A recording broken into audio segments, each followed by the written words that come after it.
NBA, YoungBoy wasn't just arrested, he got caught. Not by a detective, not by a tip, but by a ceiling-mounted camera in a hotel hallway in Waycross, Georgia. And that footage ended up exactly where it was never supposed to land, in the hands of TMZ. Once it hit the internet, there was no pulling it back. On the night of February 24, 2018, hotel guests heard noise bleeding through the walls of a hallway. Someone called the front desk called the cops, and by the time officers arrived, the corridor was empty. The two people involved had already cleared out, but what they left behind told the story for them: blood in the hotel room, and a surveillance camera that had been rolling the entire time. The footage was grainy, shot from above with no audio, but what it showed was hard to explain away. It captured Kentrell Deshaun Gaulden, the man the world knew as NBA YoungBoy, throwing his girlfriend Jania Jackson down onto the hallway floor and dragging her back toward their room. Under normal circumstances, that kind of footage stays buried in a hotel manager's hard drive, maybe gets handed to a local prosecutor, and quietly fades. But nothing about this was normal. Because within hours of leaving that hotel, YoungBoy was arrested in Tallahassee, Florida. Officers tracked down his tour bus and took him into custody on an outstanding felony warrant connected to kidnapping and related charges. And while that was unfolding, TMZ had already made their move. They got the footage, published it, and millions of people watched an 18-year-old rapper at his worst before law enforcement could even begin to shape the story. The clip traveled everywhere almost instantly, raw, uncut, and the kind of thing that permanently rewires how the public perceives a person. A grand jury in Waycross came back with a 2-count indictment, aggravated assault and kidnapping, heavy felonies with real prison time attached. The case had teeth, and its backbone was the exact same footage TMZ had already put in front of the world. Then Jania went on social media and reframed the whole thing. She told her followers it wasn't what it looked like, that they played rough with each other, that it was just how they moved as a couple, and that he had never once put his hands on her in a harmful way. She pointed out they were both 18, and that's just how things were between them. That statement did two things simultaneously. It made the prosecution's job significantly harder, and it split public opinion straight down the middle. Some people believed her completely. Others watched that footage and couldn't get there no matter how they tried. Regardless of where anyone landed, the damage was already done. Millions had seen it. The seed was already in the ground, and what it grew into was a pattern. YoungBoy, the courts, and cameras catching exactly what was never supposed to be caught. But to understand why that moment landed the way it did, you have to understand where Kentrell Deshaun Gaulden actually came from before any footage existed. Born October 20th, 1999 in Baton Rouge, Louisiana, raised primarily by his grandmother in one of the most dangerous neighborhoods in one of the most violent cities in the country. When he was 8 years old, his father was handed a 55-year prison sentence after a robbery went wrong. That absence didn't just hurt him, it shaped the entire architecture of everything that followed.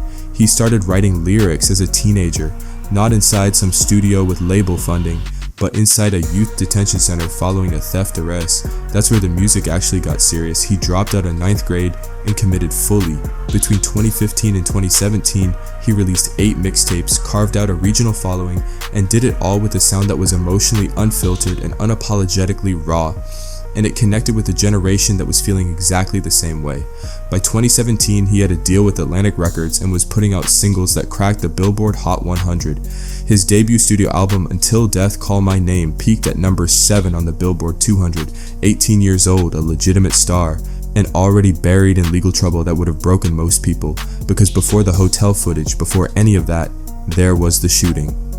On November 2nd, 2016, Gaulden opened fire on 2 men on Kentucky Street in Baton Rouge. He was 16. Prosecutors charged him as an adult with 2 counts of attempted first-degree murder. The shooting was reportedly carried out in retaliation for the killing of a close friend, Keandre Ricks, who rapped under a similar name. Ricks had been murdered just 8 hours before Gaulden pulled the trigger. He struck a plea deal in May 2017, pleading down to a single count of aggravated assault with a firearm. That August, he received a 10-year sentence suspended to 3 years of probation. But that conviction carried a condition that would haunt him for years. He was now a convicted felon. He could not legally own or possess a firearm. Hold on to that detail. It becomes the thread connecting nearly every legal catastrophe that follows.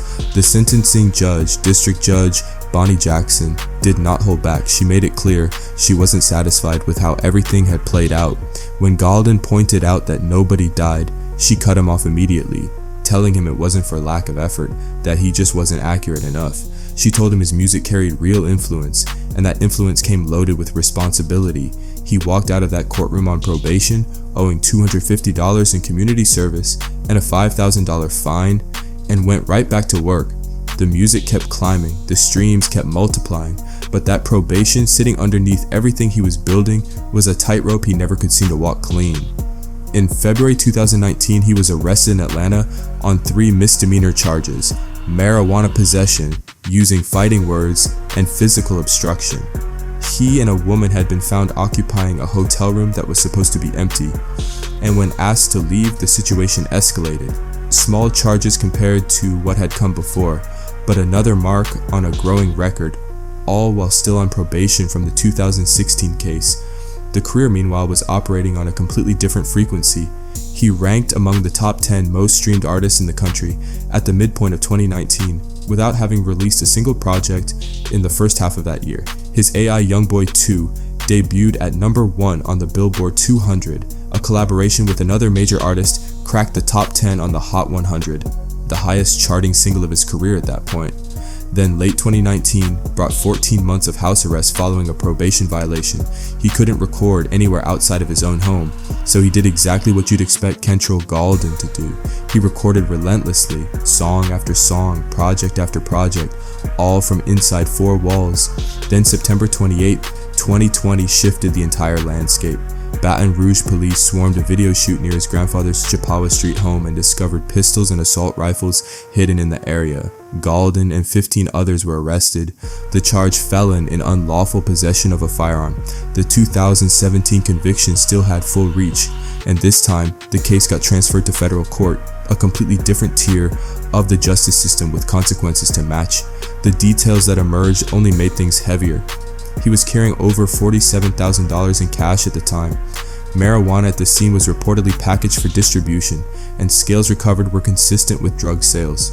His attorney Jimmy Manasseh pushed back hard and publicly, insisting Galden hadn't possessed any firearms or controlled substances, and accusing law enforcement of arriving without real evidence and immediately detaining more than a dozen young black men on nothing more than a tip. Then something surfaced 4 years later that recontextualized everything about that night.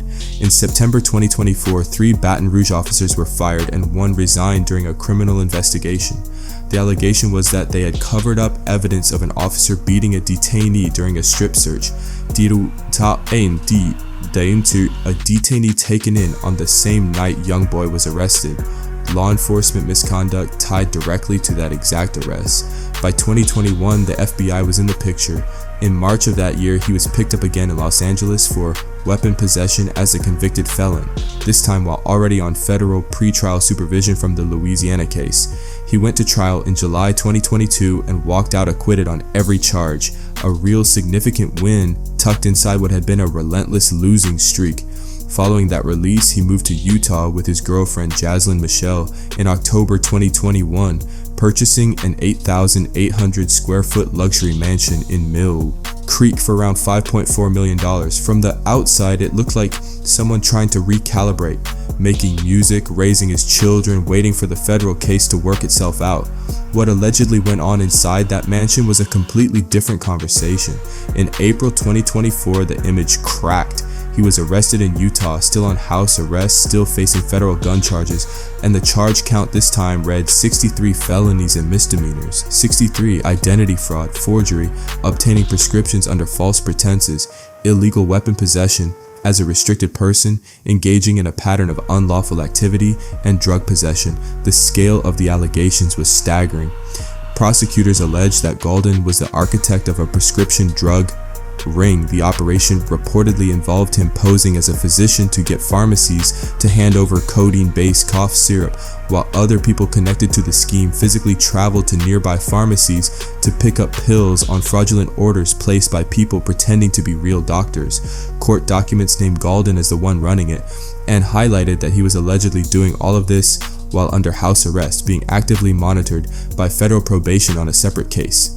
supposedly running a drug operation while the federal government was already keeping tabs on him. A judge set bond at $100,000 on top of the 63 charges in Cache County. Additional potential charges were pending in Weber County. The pressure was converging from every direction at once. Then the deals started coming together. In November 2024, he pleaded guilty to identity fraud and forgery charges and entered a no-contest plea on the rest. His 4 felony charges were knocked down to Class A misdemeanors. He was ordered to pay $25,000. He wouldn't be going to Utah State Prison for these offenses, but the federal gun case from 2020 was a different animal entirely.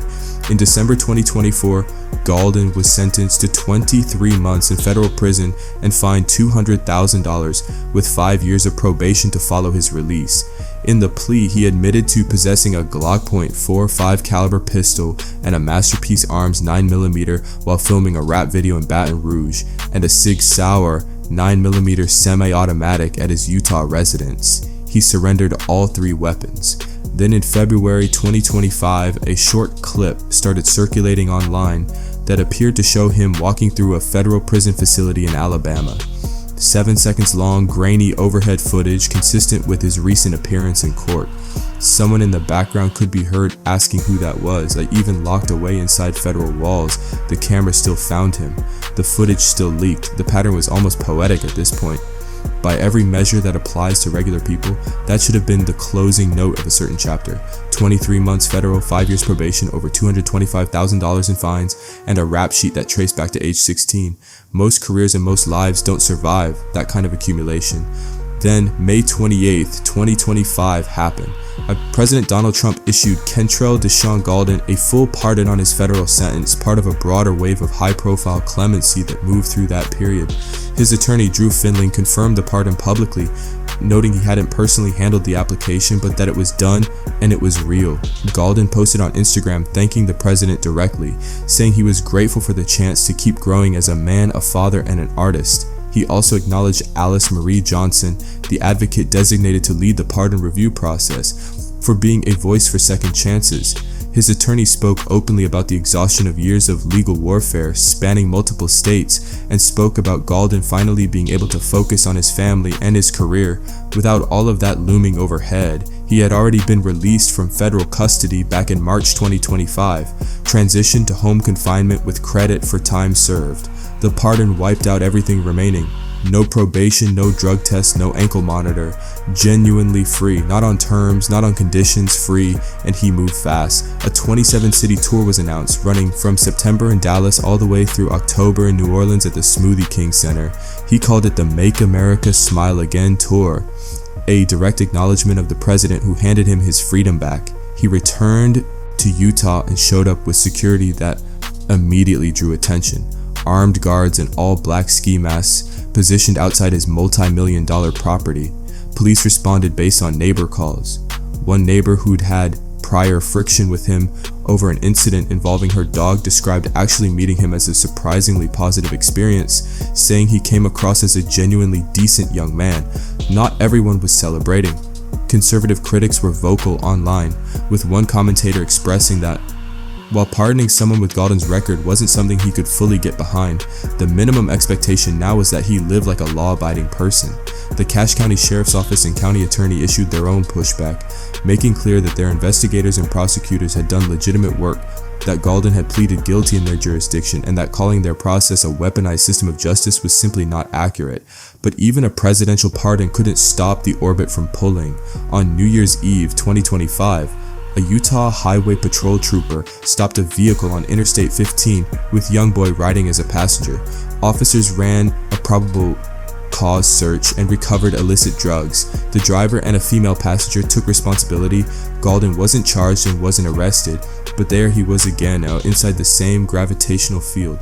Now in 2026, Kentrell Deshaun Gaulden is a free man with a life that looks nothing like that hotel hallway. He and Jaslyn Michelle have welcomed their 3rd child together, his 13th overall. A documentary documenting his life is in development. A major tour is behind him. The music's still generating numbers most artists spend careers chasing, but none of it exists separately from Waycross, Georgia. That surveillance tape, the one that wasn't supposed to go anywhere, the one Jania said was nothing, the one prosecutors said was a crime. That was the world's first real look at who Kentrell Gaulden was when he thought no one was watching. And from that point forward, the cameras never really stopped finding him.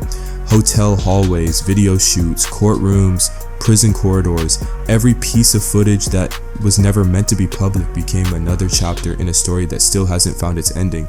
The pardon closed, one door. The family, the freedom, the music. They suggest a different future than the one that seemed inevitable back in 2018.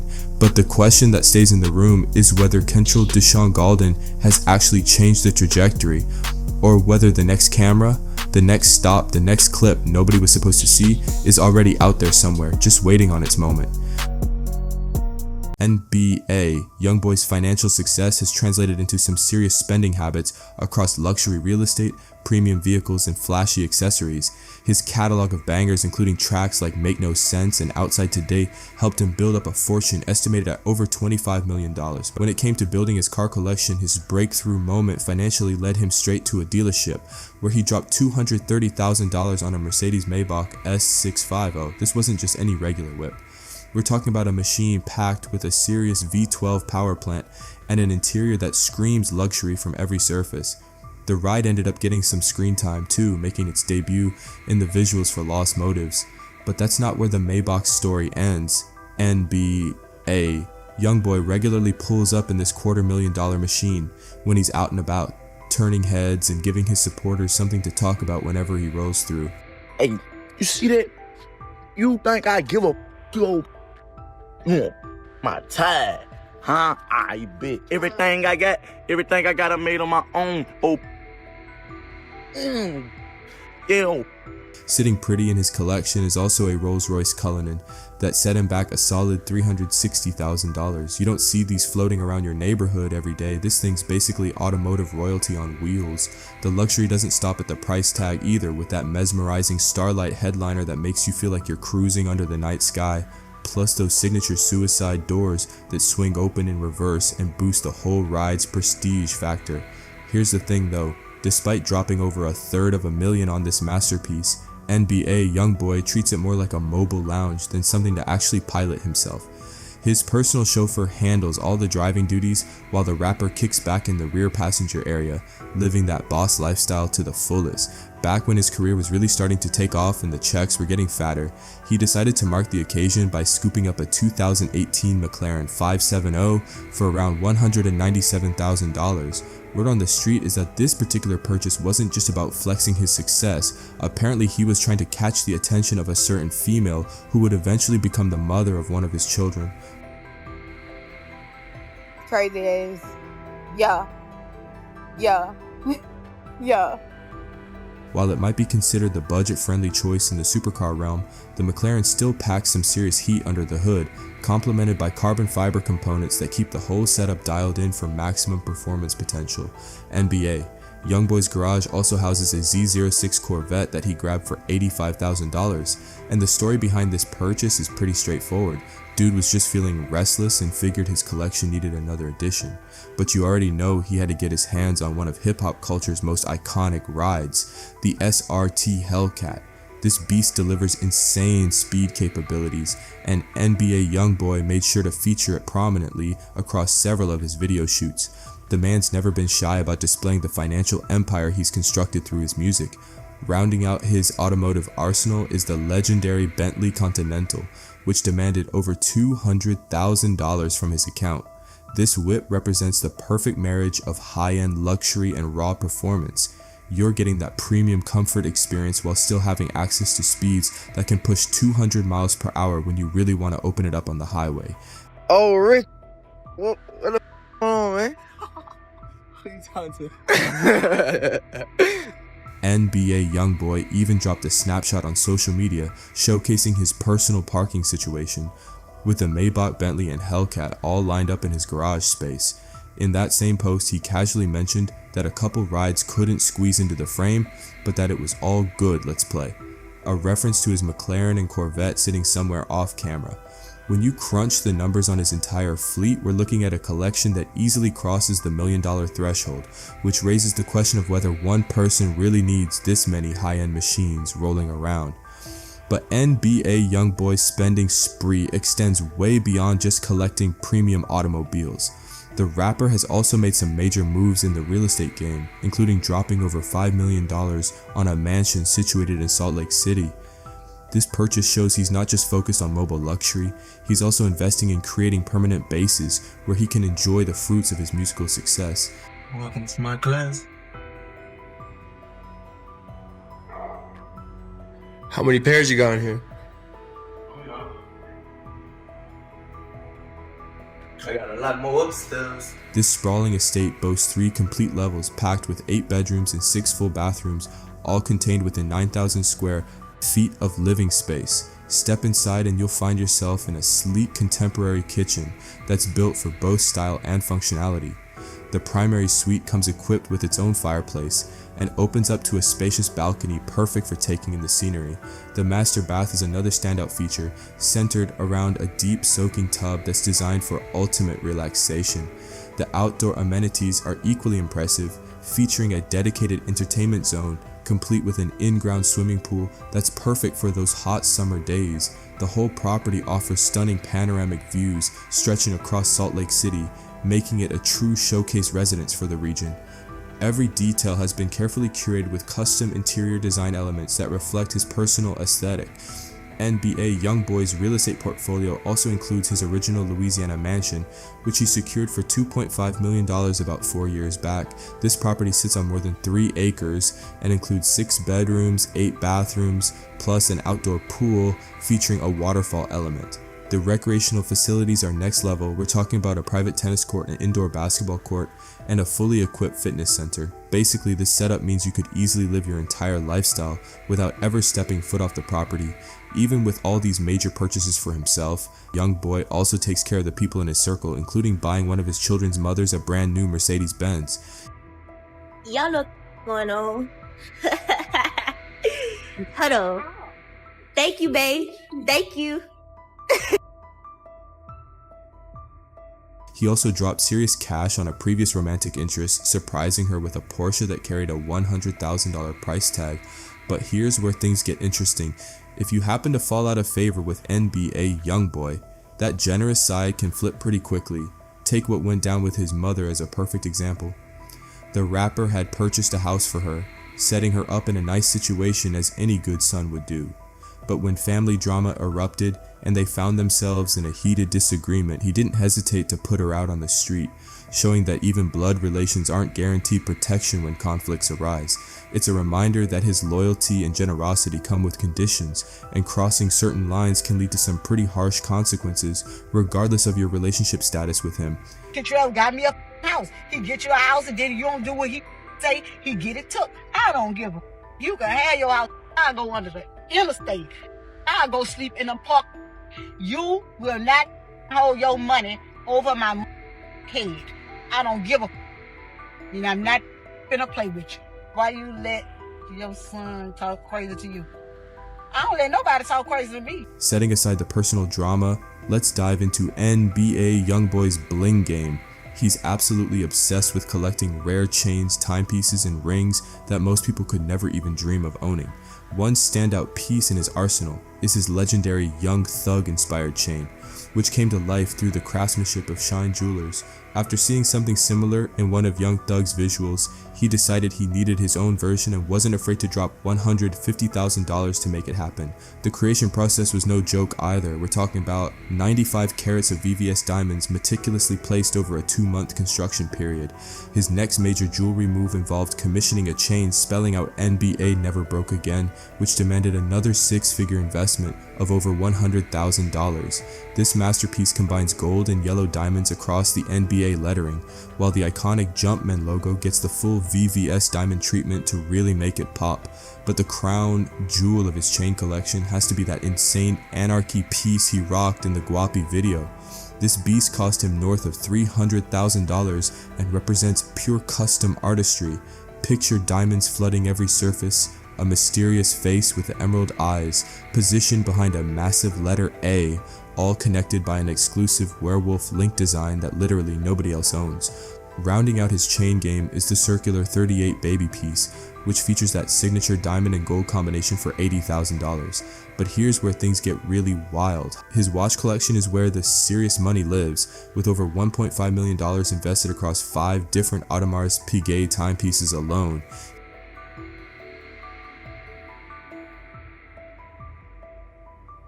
They can't with us. His timepiece arsenal spans from a clean silver Audemars Piguet, featuring a black face all the way to a royal oak chronograph, plus an offshore AP model that brings serious presence to any outfit. The collection gets even more sophisticated with 2 matching openwork pieces that expose all the intricate mechanical movements inside. These skeleton designs let you see every gear and spring doing its work in real time, but NBA YoungBoy wasn't finished building his horological empire. He added a Patek Philippe Nautilus to the mix. This one sporting a blue face with wooden details that give it a unique aesthetic you won't find on most luxury watches. For his daily rotation, he grabbed a couple Rolex Day Date 40s that he treats more like disposable accessories. One rocks a white strap paired with a green dial, while the other comes in that signature Everose gold finish. During his time moving freely, he also went crazy with high-end fashion, hitting up every major designer boutique he could find. We're talking Louis Vuitton, Gucci, Versace, and Balmain. Basically, any premium label that caught his eye became fair game for his shopping sprees. According to the man himself, his wardrobe investments alone have crossed the $7 million mark, proving that his spend freely mentality extends way beyond just cars and jewelry into every aspect of his lifestyle. I stay fresh every day. You think so? And don't never post that. $7 million in clothes. I accidentally walked in. I saw it. Yeah. Crazy. $8 million in jewelry. I got a real estate portfolio over $2 million. Not counting the house that I'm living in.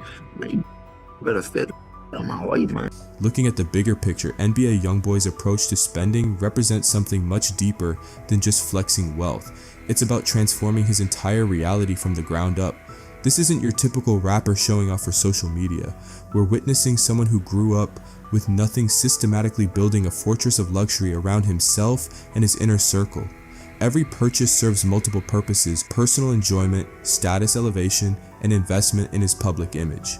The psychological aspect of his spending patterns reveals a mindset that's completely different from traditional wealth management advice. While financial experts might cringe at dropping $300,000 on a single chain or collecting 5 Audemars Piguet watches simultaneously, NBA YoungBoy operates under the belief that money should work for you in the present moment. His philosophy seems centered around the idea that tomorrow isn't guaranteed, so maximizing today's experiences takes priority over long-term financial planning. What makes his collection even more impressive is the speed at which he accumulated these assets. Most people spend decades building up to afford a single luxury item from his collection, yet he managed to amass millions in cars, jewelry, real estate, and fashion within a relatively short time frame. This rapid wealth accumulation and equally rapid spending creates a lifestyle that most people can only fantasize about. His influence extends beyond just personal purchases too. When NBA YoungBoy rocks a particular chain in a music video or posts his car collection on social media, it immediately impacts trends within hip-hop culture. Young artists study his moves, trying to replicate not just his musical success but also his material achievements. The ripple effect of his spending choices influences entire markets, from luxury car dealerships to custom jewelry shops that now cater specifically to the hip-hop community. The maintenance costs alone for his lifestyle probably exceed most people's annual salaries. Between insurance premiums for multiple exotic vehicles, property taxes on multi-million-dollar mansions, security systems, staff salaries, and upkeep for all his luxury items, the monthly expenses create their own substantial financial obligations. Yet this ongoing financial commitment seems to motivate rather than stress him, pushing him to continue creating music that generates the revenue streams necessary to support this elevated lifestyle. His story demonstrates how modern hip-hop success can translate into immediate life transformation, where artists no longer need to wait years to enjoy the fruits of their labor. NBA YoungBoy's spending habits reflect a generation that values instant gratification and visible success markers, using material possessions as both personal rewards and business investments in their brand image.